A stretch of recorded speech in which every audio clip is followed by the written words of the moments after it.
You ask Tiger to solve. This deals with linear equations with one unknown.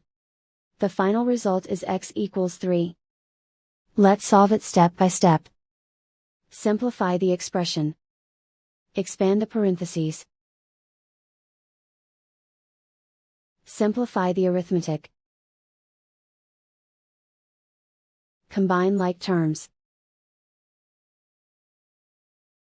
Group all constants on the right side of the equation.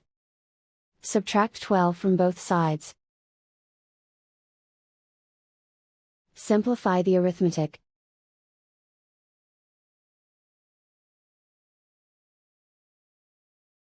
Isolate the x.